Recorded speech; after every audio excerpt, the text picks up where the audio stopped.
My name is Anne Armstrong. For those of you who don't know me, I'm a PhD student in the Department of Natural Resources and a Civic Ecology Lab online instructor. And I'm working with Danielle Eisman from Cornell Institute for Climate Smart Solutions, who's also on the call right now, to put together a series of webinars on climate change. And like I said, really happy to have Dr. Mick Smyer with us today. I'm going to let him take it away.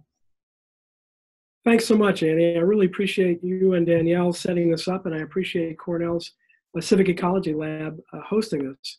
And welcome to people literally from all over the globe who are interested in how to break the climate avoidance habit. What we're going to do today is show you a set of approaches that we've developed to move people from anxiety to action on climate change. And I'm going to see if I can get the technology to work here. Yep. And you're going to get to see what I see on my computer. Annie, let me know if this doesn't work, okay? Okay. All right. So, oh, you know what? I'm not seeing it right now, Mick. All right. Let me see if I can. Hold on. How's there that? we go. Now we see it. Okay. So I just need to start the slideshow, and how's that? We're all set. Okay. So you'll notice that this slide starts with a different title. Your climate journey. And that's because that's the approach that I started with. And I'll tell you a little bit about my journey and talk about your journey as we go this morning. But really the idea is to break a set of habits that we have. And this effort is part of a larger effort that I call Gray and Green, Climate Action for an Aging World. And it really started with a very simple premise. There are two global patterns going on. One of them is population aging. We're an aging world. You live in an aging country in an aging world. There are about 1 billion people 60 and over worldwide right now, estimated to be 2 billion by mid-century and 3 billion by the end of the century. So we are an aging world. The second pattern is this audience doesn't need a whole lot of information about climate change. Climate change is real, it's happening, it's accelerating. You might have seen the New York Times editorial in Sunday's paper called "It's Time to Panic." David Wallace says it's time for catastrophic thinking because the challenges we face are significant. I'm going to challenge his framing a little bit today and suggest that catastrophic thinking or panicking doesn't lead to action, and what we need is climate action. And by the end of the next few minutes, I hope to show you some strategies that will help move people you are working with and you are concerned about from anxiety to action. So why do I say we need to, and the principle behind this is that older people and all people are not solely victims of climate change, but also potential leaders of climate action. By the way, I did not know that Bernie Sanders was going to re-announce his bid for the presidency today. That's not why he's in this slide. But the idea is that older people are often overlooked as potential leaders of climate action and viewed only as victims of climate change. I think that happens for a lot of people, and I'll show you some ways to change that. So why do I start with habit? Warren Buffett, the famous investor, said that the chains of habit are too light to be felt until they're too heavy to be broken. And when I started thinking about climate change, I used a design strategy called design by analogy, and I thought, well, who breaks habits? And I immediately thought about Weight Watchers. How do they break the habit, or Noom, or other diet programs? So what you'll see this morning is some strategies to make small steps, set achievable goals, and give people a sense of their capacity to make a change and make a difference both in their own lives, but more importantly, or equally importantly, in climate action. So let's start with a little bit of data. These data come from a site called the Climate Advocacy Lab. Climate Advocacy Lab puts together information and strategies for people to use in their climate work. And one set of information they use is public opinion polling put together by the Yale Program on Climate Change Communication. And those Yale data lay out what the climate avoidance habit looks like in the United States. And from those of you from around the world, and I know we have many people on the webinar from around the world, I'd be interested in whether the same holds true in your country. So here's what I mean when I say climate habit. So here's how it looks. Run something like this. Climate change. Whoa, it's such a big problem. It drives me crazy. It's getting worse and worse. I'm just not going to think or talk about it. I'm just going to put it out of my mind. And that's what I mean by the climate avoidance habit. So let's see what the data tell us about that climate avoidance habit. Annie, can you see that slide? Oops, sorry, nope. Okay, sorry. Let me get back to the technology in here. There we go. How about now? Yes. Okay, so back to the Yale data. These are data for the United States in 2016. They're going to update this to 2018. The patterns are basically the same. More than 70% of people in the United States know that global warming is happening, and the majority, just over 50%, 53, 54%, know that it's caused by human activity. That's the good news. Even better news is that 71% trust climate scientists about global warming, even though a little less than half understand that there is a strong scientific consensus about climate change. So that's the good news. People know something's happening. Most know that it's human caused. So what's the problem? When you ask people if you've discussed global warming at least occasionally with family members or friends, 2/3 of the American public say they never talk about it. We never talk about it with our family members or friends. That's an example of what I call the climate avoidance habit. And it's that habit that I think we can change and need to change. It's not just me. Catherine Hayhoe, an outstanding climate scientist at Texas Tech, says if you want to do only one thing about climate change, talk about it with your family members and friends. It's the first step towards greater action. So the Gray and Green Project and the Your Climate Journey workshop starts from a very simple premise, that we're each on a climate journey, and we feel better when we know where we are and what our next step is. For example, my climate journey started in 2005. Why 2005? Well, in 2005, Hurricane Katrina hit my hometown of New Orleans. And it was like a punch to the gut when I saw my hometown flooding.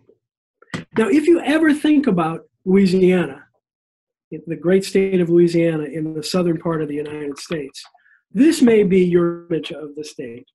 In fact, this was my image of my home state until very recently. But the Gulf of Mexico is there in the south. But this, in fact, is the reality of Louisiana wetlands and coastal areas.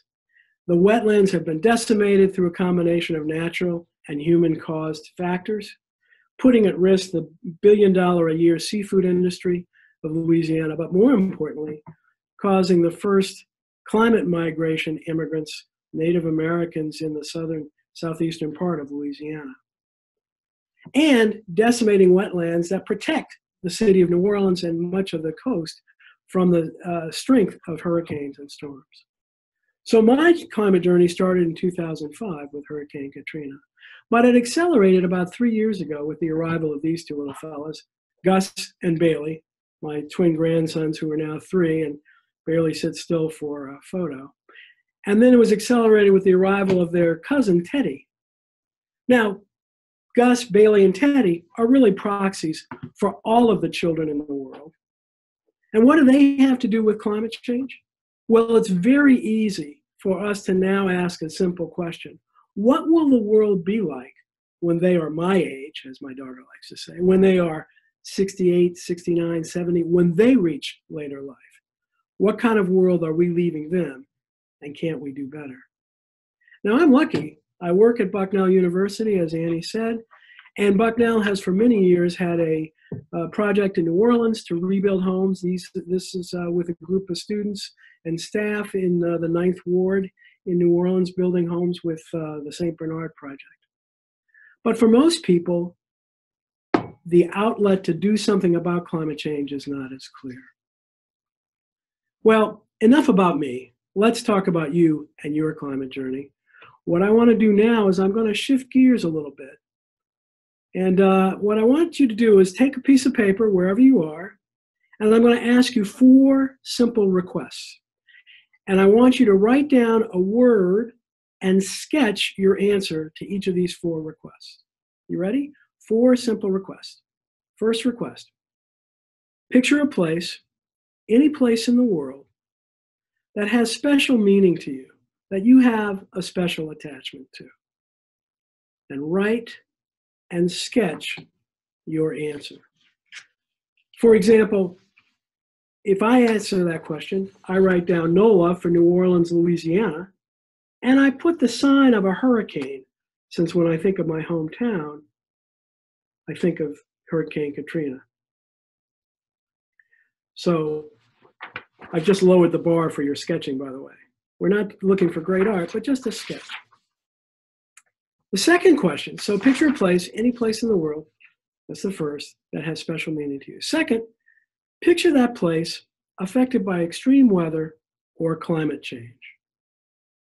Picture that place affected by extreme weather or climate change, and write down and sketch your answer to what the threat is to that special place. For example, when I think about New Orleans, I think about floods, and this is my sketch of a flood. You can see, again, I'm lowering the bar in terms of artistic talent. So picture a place you care about, picture that place affected by extreme weather or climate change. Third request, picture that place how you'd like it to look in 40 to 50 years. Picture that place how you'd like it to look, your aspiration, not what you think it'll look like, but how you'd like it to look in 40 to 50 years. And again, write and sketch how you'd like it to look in 40 to 50 years. I'm just going to butt in for a second and say that I'm writing these prompts in the chat if you're worried. So everything Mick has just said is in the chat, or most of what he said, summarized. Thanks, Annie. And if Annie, please, if I talk too fast, let me know if I'm going too quickly, okay? I think we're okay for now, but people can also feedback on that. Yeah, okay. So picture a place you care about. Picture that place affected by extreme weather or climate change. Picture how you'd like it to look. And the fourth question is picture something you can do now to work towards that vision you have 40 to 50 years from now. Picture something you can do now to work towards that vision you have 40 to 50 years from now. And again, write and sketch your answer to that question. So with Annie's help, I'm going to ask a question of everybody. I'm going to give you a minute to think about that fourth question, because that's a tough question. Picture something you can do now to work towards that vision that you have. But now with Annie's help, what I'd like to do is ask you to go back to that first question. And let's just, if you could, in the chat, indicate where the place you thought of when I asked you to think of a special place, a place that has special meaning to you.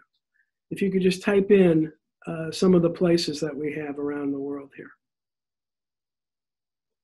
New York City, Cape Cod, the Adirondacks, Smoky Mountains, Lahore, Niagara Falls, the Catskills, Long Island, Barcelona, North Dakota. So we have places all over the world. India, Calcutta. I could not have predicted some of these answers. I couldn't have predicted most of these answers. But the one thing I could have predicted is that everybody has a place they care about. I've done this exercise with hundreds of people all over the United States and also in Australia, and we've done some work in England. And everybody, regardless of political views, regardless of their views on the causation of climate change, everybody's got a place they care about. And let's have a show of hands. If anybody could not think of the threat to the place they care about, just write into the chat, couldn't think of it, or no. Right. everybody knows what the threat is to the place they care about, whether it's floods or drought or wildfires or rising sea levels. Doesn't matter. You know what that threat is to the place you care about. Again, I've done this with hundreds of people all over the world. Everybody knows what the threat is to the place they care about. Now, how about that third question? What you'd like it to look like 40 to 50 years from now. How many people said, I'd like it to look just like it looks now? I'd like it to remain stable. If you could just type in yes, if that's what your answer was. I want it to remain stable. I'm seeing a lot of yeses. Yeah, that's the most common answer. We'd like it to just stop and stay the same. And actually what I find is that the older the audience, the more the answer is, I'd like it to look like what it used to look like 10 or 20 years ago. I did have one climate activist who said I wanted to look like it looked like 500 years ago, but he's an outlier. But most of us have an aspiration to at least make it look as good as it looks now, or even better, as someone said on the chat. But how about that fourth question? How many people, how many people had trouble with that last question? Think of something you can do now to work towards that vision you have 40 to 50 years from now. If you had trouble answering that question, just type yes in the chat. Okay, we're seeing some yeses. Now this is a select group on a webinar.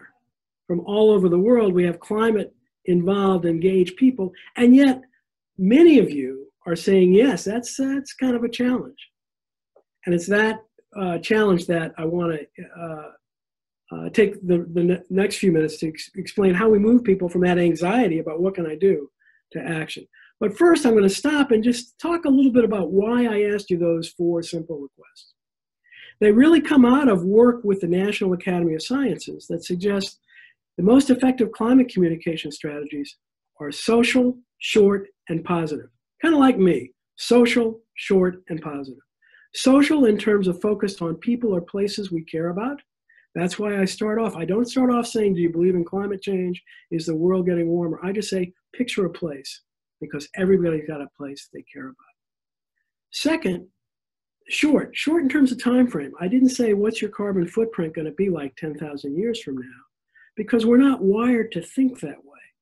40 to 50 years is a time frame we can envision. I can envision what my grandsons will look like, well, not what they'll look like, but their lives in 60 or 70 years.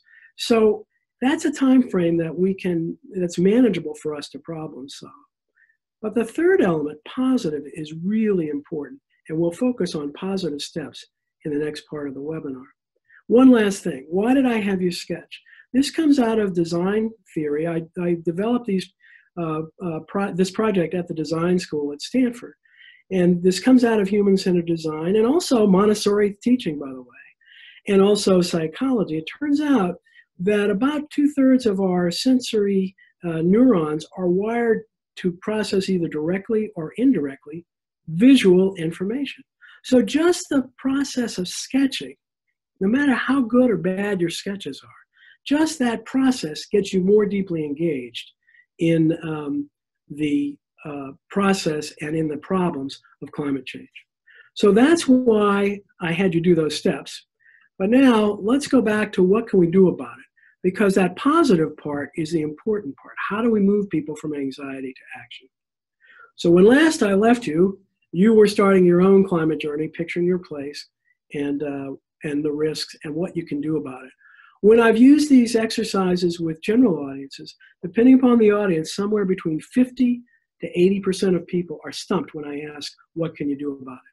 And that's where these next steps come in. If we just left them stumped, if we just left them anxious, I'm a psychologist, that's good for business, but not very good for moving people to action. And that's where the next steps come in, called Your Climate Journey. This is a set of steps and workshops that I have developed, as I said, at the Stanford Design School. And it really starts with a very simple premise, and that is we want to help people find out what they're already doing and what their next steps are. And in order to do that, I've developed a simple climate card deck, a deck of climate cards with things, with actions like composting or getting an energy audit or using a refillable water bottle or insulating your water heater or talking with family and friends about climate, a variety of climate actions. 30 climate actions in the Your Climate Journey deck. Sorry, we're toggling back and forth, but I want you to get a feel for that before we start again.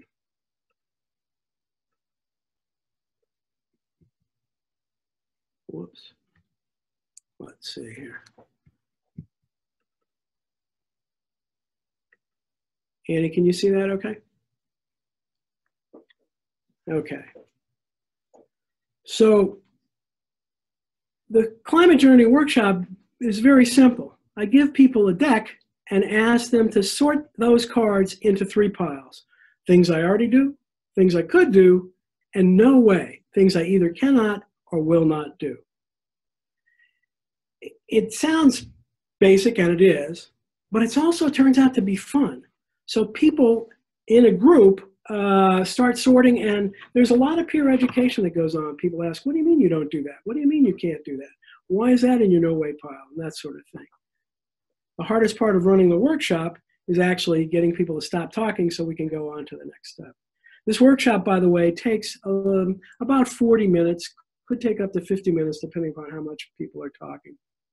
And then I start with the no way pile. And I do 2 things with the no way pile. I say, I promise I won't nag. I won't try to get people to move things from no way to could do. But the second thing I do is I ask people to compare notes with their neighbor, and I ask a simple question. Is your no way pile exactly the no way pile of your neighbor? 99.9% of the time, the answer is no. Why is that important? Well, because of what psychologists call individual differences. And the point is that each of us is on an individual journey. What's in my no way pile may be different from my spouse's or my children's or my neighbors or my friends. It's an individualized journey. And pretty quickly in discussing the no way pile, people come to think about, well, what's the basis that I'm using for putting something in no way or could do or already do? Then we move on to the things I already do pile. And here what we do is 2 things again. First, I have people just count up the number of things that they're already doing. As a psychologist, I know that sometimes people look at their behavior and intuit what their values are. Secondly, I also know that this helps make the case that you've already begun your climate journey. When I have people count up, I've had the numbers range from 0. I had one student who was doing nothing. He got a lot of peer pressure from that, to 27. That was a climate activist who was doing 27 out of the 30 things. But most people are doing 8, 9, 10, 12, something like that. So they realize pretty quickly that that they've already begun their climate journey. And people often talk at the tables about, well, how do you do that? I don't do that. Why can't I? Oh, tell me about that. So again, there's a lot of give and take. Then I introduce very briefly 1 science slide in the whole workshop, in which we talk about the impact of CO2 and why we track our carbon footprint and CO2. This audience, signing up for the Civic Ecology Lab, I don't need to go into detail, but the idea is people wonder about, well, why do we track carbon? Why do we track CO2? And the blanket that CO2 provides and the heat that stays in because of it. Having done science with the workshop, I then ask them to turn over the things I already do cards. And on the back of each card is the carbon impact of each action. And I ask the participants to go through and find the one thing that they're doing that has the biggest carbon impact. And if the group is big enough, we ask each table to pick the one thing at the table that has the biggest impact, etc. Yeah, I'll warn you, it gets pretty competitive. Sometimes if there are 3 hybrid cars at the table wants triple credit and that sort of stuff. It's all good-natured. But basically, what this starts to do is to help people make the connection between everyday things that they are already doing and their carbon impact that they were having without even realizing it. There's also a lot of peer education as people say, hey, did you realize that changing your air filters or washing your clothes in cold water or giving up meat once a week or a variety of steps could have that kind of an impact? Hey, Mick, sorry to interrupt, but we have so many people who are really interested in your cards and just wanted to find out where they could, if they are accessible somewhere, where they might be able to download them, how they could do that. Sure. Well, I'm going to talk about that at the end, but I'll be glad to tell you the materials are described on our website, GrainGreenorg. Okay. And if you want more information about the cards and the workshops and the training, I'll talk a little bit about that at the end. Okay, great. I just wanted to make sure we had so many people popping up in the chat that I wanted to address it now. I should have said that at the outset, Amy. It's a very good question. And if you just write to us at info@graingreen.org, and I'll show that at the end also. So, but it's on our website, and we'd love to hear from people who are interested in using materials, or we also do a training webinar to train you how to use the materials. Great. It takes less than an hour and that sort of thing. But I want to just get through and show you how we use them, and then happy to turn it over for questions, okay? So basically, we ask people to turn over the cards and find out the one thing that they're doing that has the biggest impact. And then the last part of the workshop really has two parts. We turn to the things I could do pile. These are the things that they're not doing, but yeah, they could do. And again, we ask them to do two things. First, we give them a sheet and we just ask them to check off the things that are in their could do pile. And this becomes their to do pile.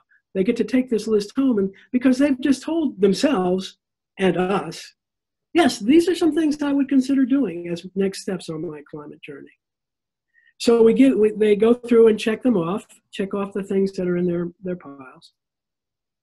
And then we ask them to move one thing from could do to will do. As an 81-year-old woman said to me recently, you want me to move one thing from could do to will do. And that's right. That's what we want them to do.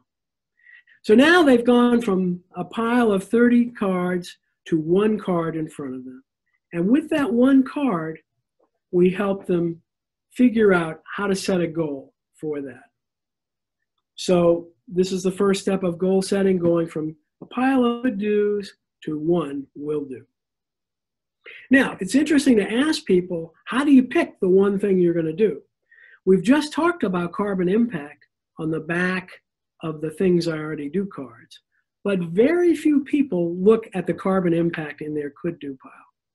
That's what psychologists call transfer of training from one pile to the next. Very few people do that. A few do, but most people pick something that they know they will succeed at. Or maybe they pick something that's going to make them more efficient. For example, one participant said to me, well, I picked the energy audit because I knew that the energy audit will tell me all the other things I have to do to make my home more energy efficient and more sustainable. But once they have one card, one could do, one will do left, then we help them develop a SMART goal: specific, measurable, attainable, relevant, and time-bound. And we do that with in a very specific way that's both effective and fun. We help them make a climate commitment. Using a climate commitment form,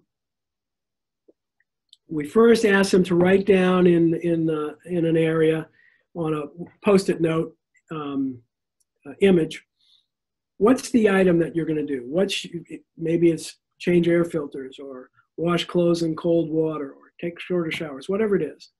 And then we ask them to write down the name of somebody they're going to tell about this goal. Not necessarily that they're going to share the goal. You don't have to take a shower with this person, but who are you going to tell about it? Who's going to be your accountability buddy? Because it turns out, research shows that just telling one other person about what you said you were going to do increases the probability that you will actually do that next step. And then we ask them to say, what's the timetable that you're going to do this on? 24 hours, a week, month, 2 months, what is it? For example, I had a woman tell me she was going to plant a tree in the springtime. She said, I'm going to plant a tree within the next 2 months. And I asked her, why 2 months? And she said, well, my grandchildren are coming to visit in 6 weeks, and I want to plant the tree with them. Another example, I had students doing this. I had college students doing this, including many athletes. And many of them said, I'm going to take shorter showers. And I was really pleased to see they were going to do that within 24 hours, because that said to me they were taking showers every day after practice. At any rate, people pick the timetable. And then the last part, and probably the most fun part of this stage, I asked them to picture a person or an organization whose mission, values, and goals you do not agree with. You do not agree with. Write down that person or organization's name and how much money you will give to that person or organization if you don't carry out the goal that you've set in the timetable that you've set. This usually leads to a lot of nervous laughter in the audience. As one person said in a workshop recently, but I don't want to give him money. And I said, you don't have to. All you have to do is carry out your goal on the timetable that you've set. So when we follow up with people, it turns out this actually works.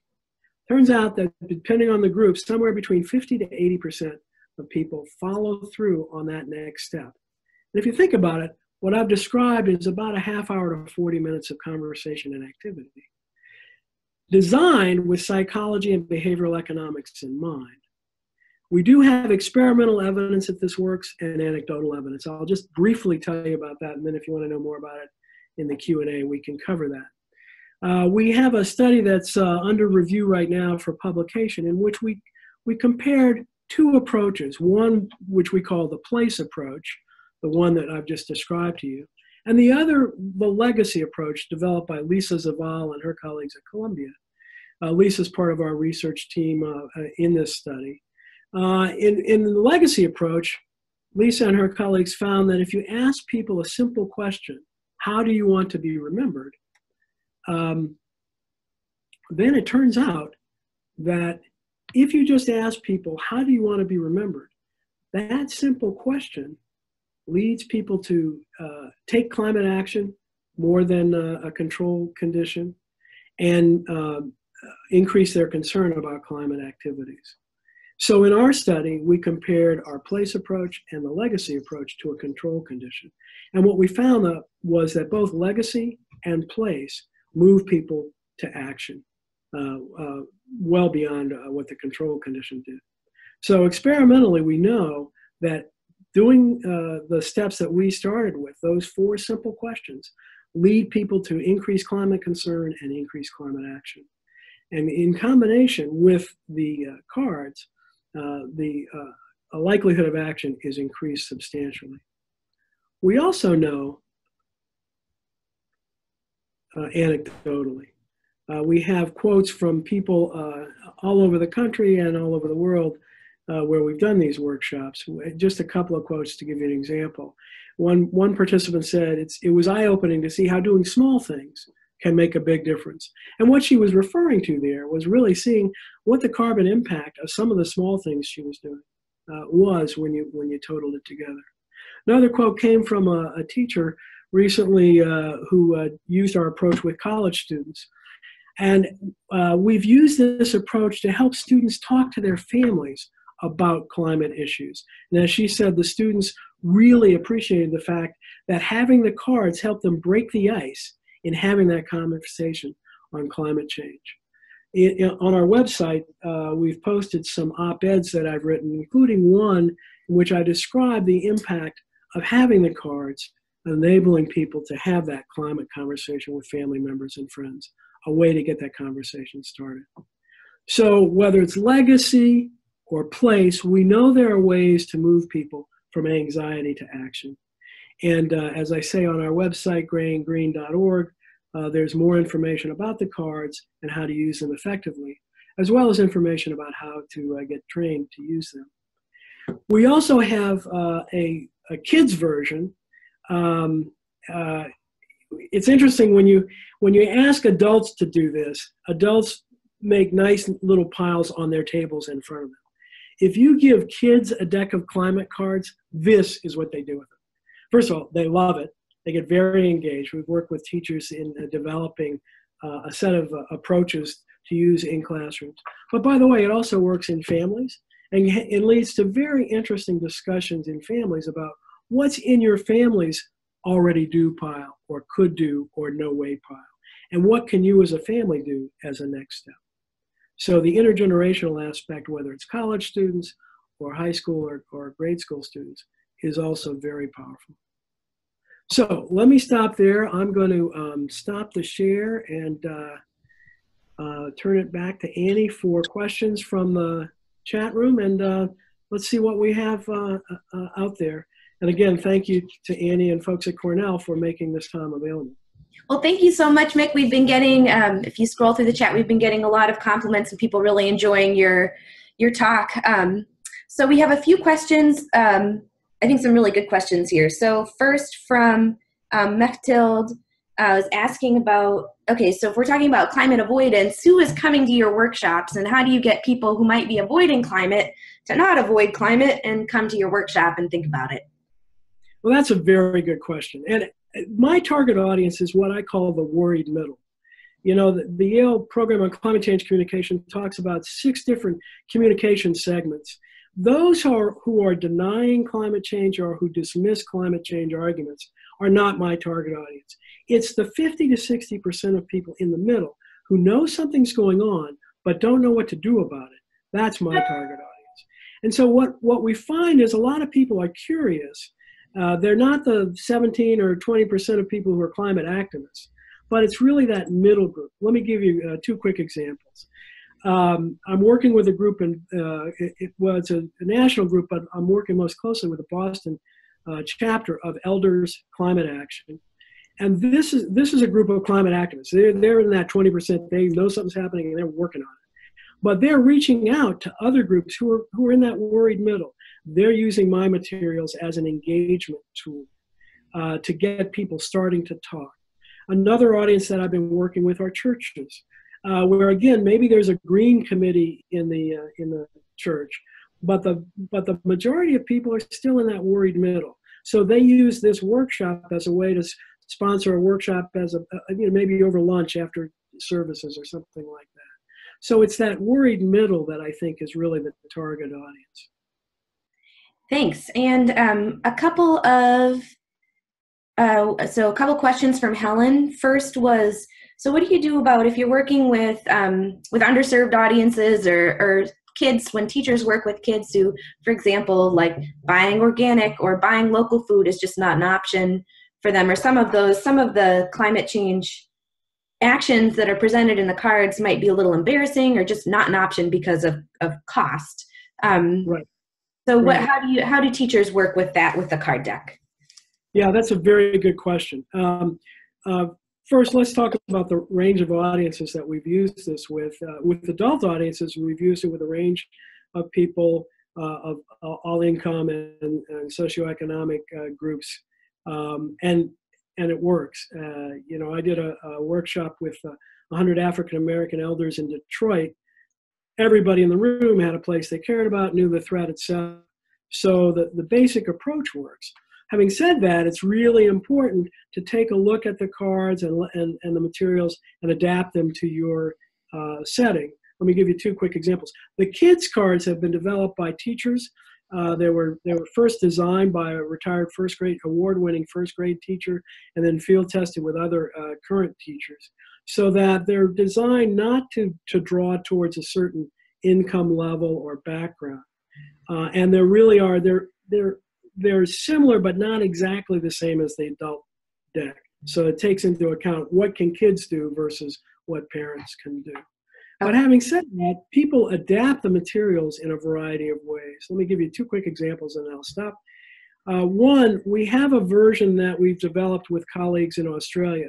Now, even though the United States and Australia theoretically speak the same language, it will shock nobody to know that actually their English is different from ours, and their culture and the climate challenges they face are different. So they took our approach and then adapted it to their conditions. So there's an Australian deck that they've developed that's sensitive to the variety of economic and cultural differences in the two countries. Last quick example. I did a workshop in Colorado, in Fort Collins, Colorado last year. And in the audience were members of the sustainability office for the city government of Fort Collins. I didn't know that. When I contacted them to follow up, as I often do, they said, well, we liked your idea so much. We went back and adapted it to Fort Collins. And we asked a simple question, rather than what do you already do, what could you do, and what's in your no way pile in general, we said, as city employees, what can you do in this role? What are you already doing to make Fort Collins more sustainable? What could you do, and what's in your no way pile? So they took our approach and then adapted it to their workplace. And now every city employee in Fort Collins gets that as part of their orientation, not just the sustainability office. So the point is, we're happy to work with you to adapt it to your local conditions. Thank you. Okay, so we have lots of chat going on in the chat. A quick question was, you mentioned a National Academy of Sciences publication in which they said you're short, positive, and I can't remember the third thing. Social.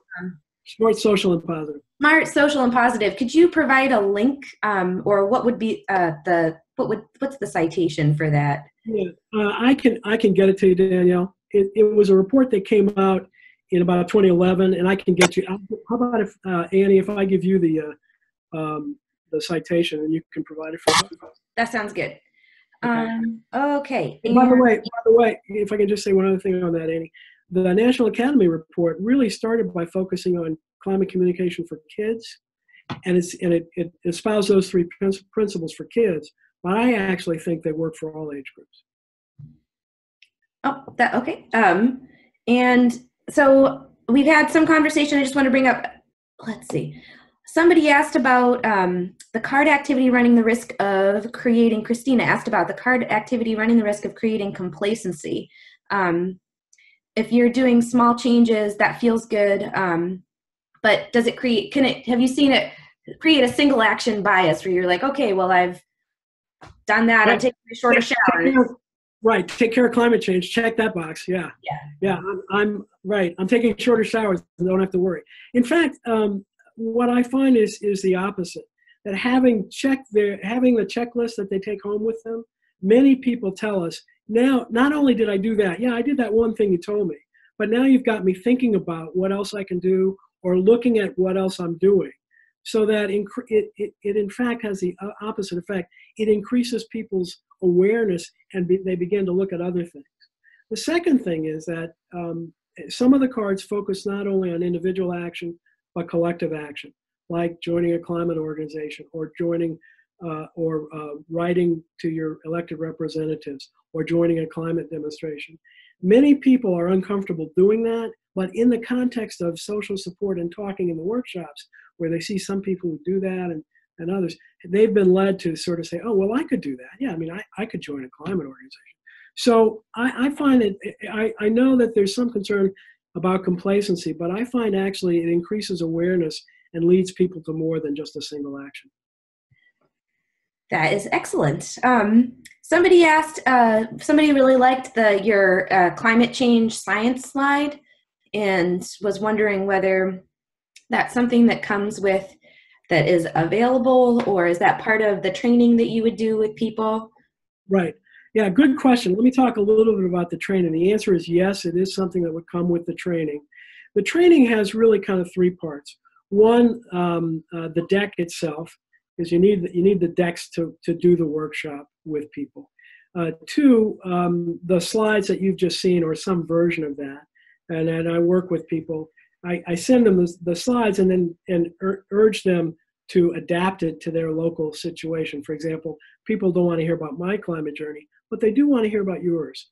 Personalizing that journey and that's why I start with the personal journey, because personalizing the climate issues is really important. So as a leader, you want to tell your own story. But the third part is a webinar. I provide a 1-hour webinar and a script that explains exactly why each of these steps works and the psychology and communication and design theory behind each of the steps in the package that we put together. Okay, and so we've got so much great conversation happening here, just trying to stay on top of things. So Tracy is, Tracy, you're in South Africa, I believe, or Tracy Lee, you're in South Africa, and she says that her audience is not the concerned middle, people who are not that aware of climate change, and so she starts a little bit earlier down in the climate change education pipeline, where you're still building climate literacy before addressing solutions. So she's wondering, I think maybe her question or comment is that if you're working with people have you worked with people who aren't very aware or concerned about climate change to begin with, and how does that work? How do the activities work? Or do you have to do additional legwork to kind of bring people up to speed? It's a really good question, Tracy Lee. What I find is that you sort of take people where they are. When I talk about the worried middle, that doesn't mean they know a lot about climate. In fact, they may be worried but not know a whole lot. They know something's going on, but they don't know why.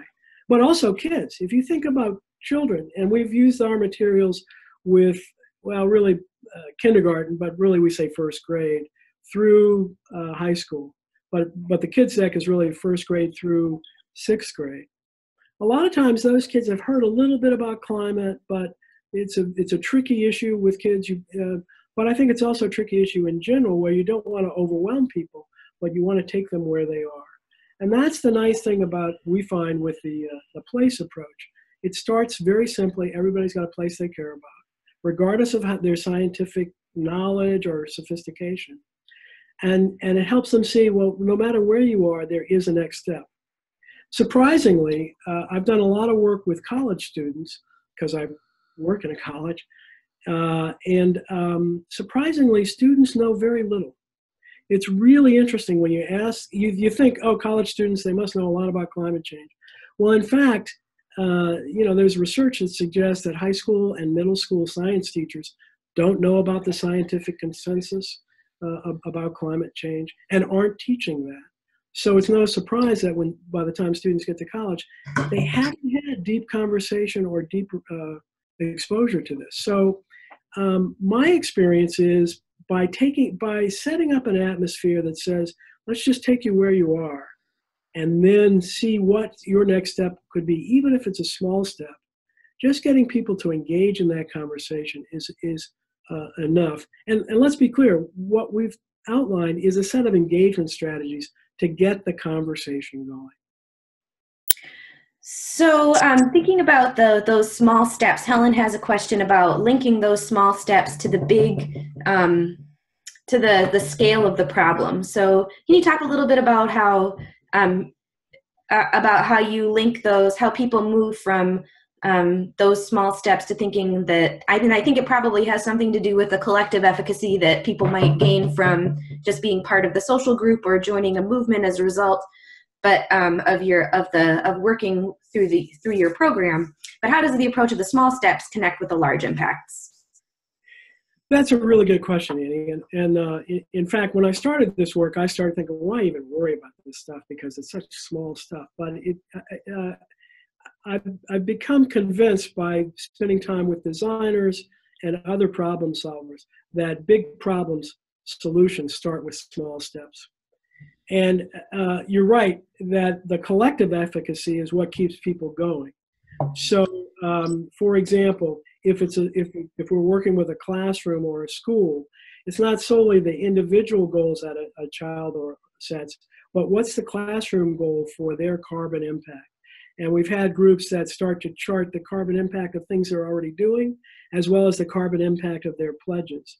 On our website, the next phase of our website will be to start a counter where we start to tally that of the individual and combined impacts. But it's that combination, I think, that's the social cohesion that I think will be actually most effective. Because you can feel fairly isolated if you're just doing one thing or another. But let me give you one quick example. I did some work with a retirement community outside of Boston last spring. And I followed up with the individuals, and they said, well, yeah, we did our individual things.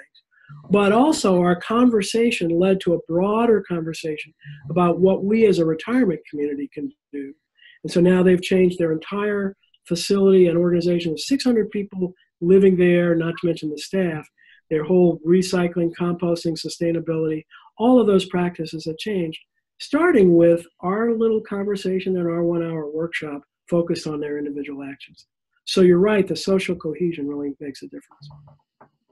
Okay, so thank you. And we have, I think when you inspired one of our participants, Daniel, to think about how you could use the cards almost as a part of post-disaster related trauma therapy. And so wondering whether you've worked with people who have been in areas of extreme weather or other disasters, and whether you've seen this form almost like a therapy, just talking about it as part of a group. Well, that's a really interesting question. The short answer, I have not done that. The longer answer is I'd be glad to connect with him about that. As I say, I grew up in New Orleans. I've spent a lot of time in New Orleans, both shortly after Hurricane Katrina and then for years after in terms of the rebuilding. Also, I've done some research on the mental health and physical health impacts of those kinds of disasters. So I know firsthand, both personally and professionally, how traumatic and how long that tail is of trauma after a disaster. We have not used the cards in that way, but I'm a clinical psychologist by training, and I could definitely see the ways in which it could be useful, particularly with kids in those situations. So I would urge him to reach out to me. Mick at GrainGreenorg is one way you could reach me, or info@GrainGreen.org. Okay, just putting that in the chat. Yeah. Okay, so we have a question. Do people ever, I think this is a quick question, are you considering doing a worldwide training for people around the world? Yes, absolutely.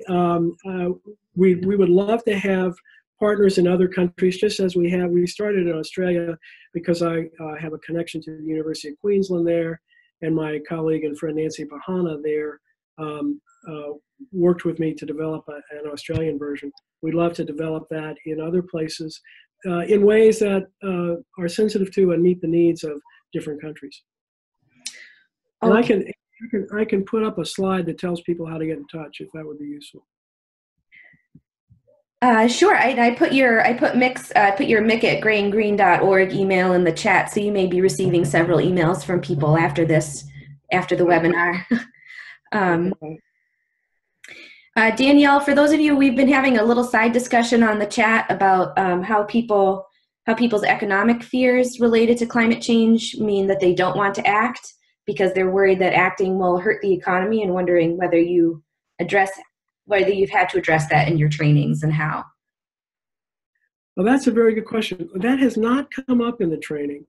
I think that as the climate dilemmas become more apparent, and as both public officials and private citizens start to raise concerns, I think that kind of conversation will come up. For example, in the United States, the Green New Deal is causing a lot of conversation about what's the scope of economic change required. And as I say, this recent New York Times piece called "It's Time to Panic" again raises that question. The real question for me is not so much what's the scope of the economic change, but how do we frame those changes in a way that people can engage the conversation. I'm concerned that saying we need catastrophic thinking or we need panic leads people further into climate avoidance rather than to climate engagement. And if they won't engage in the conversation, they won't move to action. Mm. Okay, and we have, one more, I think this is going to be our last question. Okay, actually two things. Last question is just what are ways that we can communicate about climate change to individuals, and this is sort of a repeat, who can barely provide for their daily needs. So if somebody is living in poverty, what are the climate change actions that person can take? That might come up in a card deck, or so somebody might be able to add. My first thought, being part of is voting. Well, if you're in a government in a country that allows you to do so, then political participation would be important. Yeah, right, Annie. I guess my first thought is collective action in some way, whether it's voting or finding others who share a climate concern, and then asking a simple question, which is, no matter where you are, how can I make this more sustainable? And I realize that that's going to vary. Let me give you a quick example. When I did some work in Detroit with low-income elderly, sure, everybody had a place they cared about, but their places were very local and very accessible and personal. And the kinds of actions they were taking or said they could take were very local and personal, and they weren't thinking big picture, I'm going to save the polar bears, or, I'm worried about sea level rise. No, they were thinking about their neighborhoods and how to make their neighborhoods more sustainable. And I think, again, going back to making it personal and anchored in places and people they care about, that's the conversation you want to have. Okay, and I think we're having, so I posted, Christina asked was looking for more information about how to frame climate change. And if anybody is interested, we have a lot of information about framing and the psychology of climate change in our book that we just published, which you can download for free. So there's the link for that. That was my shameless plug for that. And here's my shameless plug. Thank you. Good. I was just about to ask you to put that up. And maybe we have 1 minute to think about how, if you're working with people who are really knowledgeable and experts in the field and who also feel hopeless. People have mentioned that it's sort of hard to feel hopeful when climate change experts and people who write the IPCC reports are feeling so helpless. So I think we're probably going to hear some of we need social, like being part of a collective movement, keep making sure that we're thinking positively. And so is that still the answer there? Well, I think it is the answer. I think we have to keep moving ahead. Our challenge is, how do we move ahead even in the face of a really big challenge? Well, look, humans have done this before. You think about global concerns. Maybe World War II is the most recent example, when things look very, very difficult and very, very dark.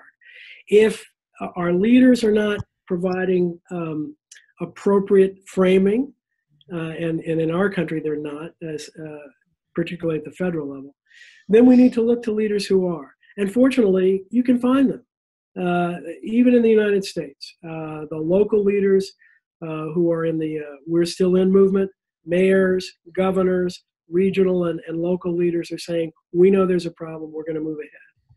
But we don't have an alternative.